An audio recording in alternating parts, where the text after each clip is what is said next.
Et on se retrouve donc pour cette revue de presse de l'économie.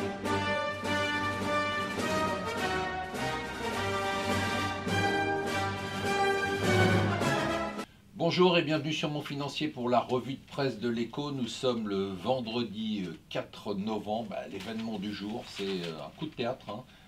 C'est la haute cour britannique qui dit bah non à Theresa May, pour l'article 50, madame, il va falloir passer par le Parlement, un Parlement dont on sait qu'il est largement pro-européen.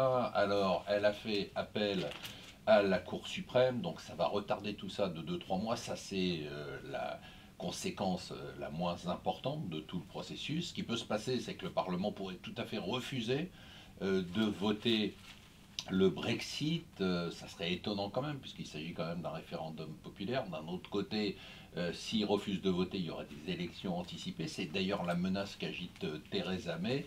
Donc ce qu'on sait déjà, c'est que, le processus va être reporté de quelques mois. Ça, c'est le moins pire, on va dire, excusez-moi l'expression, du scénario, mais il pourrait y avoir une négociation entre le Parlement et Theresa May pour que le hard Brexit devienne un soft Brexit. D'ailleurs, les marchés ne se sont pas trompés et on a eu une remontée assez spectaculaire de la livre sterling hier. Alors par contre, c'est toujours la pression sur les marchés. Alors on n'est pas dans la panique, on est dans la glissade. On sent que les gens ne liquident pas en panique leur portefeuille, mais qui prennent des précautions parce que chaque nouveau sondage donne une avancée de Donald Trump. Hier, on a même eu des sondages pour deux États clés qui sont la Floride et l'Ohio qui donnaient Trump gagnant. Et c'est sûr que si Trump gagne la Floride et l'Ohio, il a un sacré avantage dans les élections. Du coup, les indices boursiers ont continué à glisser. Le dollar, lui, s'est stabilisé, mais il reste quand même relativement bas par rapport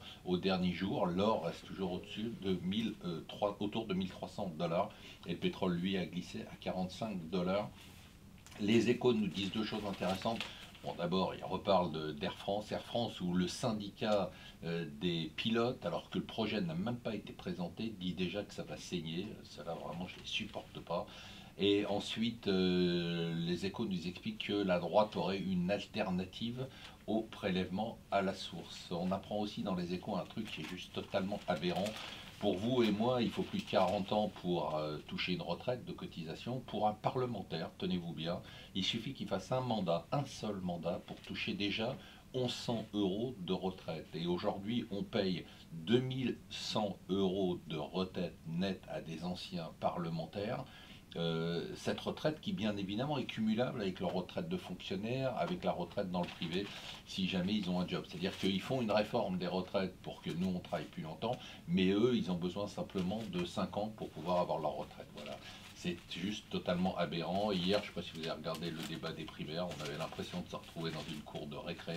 Chacun jouait son rôle, le méchant, le teigneux, le redoublant, la copine des garçons. Enfin, c'était pathétique comme le sont ces élections. Voilà, restez avec nous sur Mon Financier.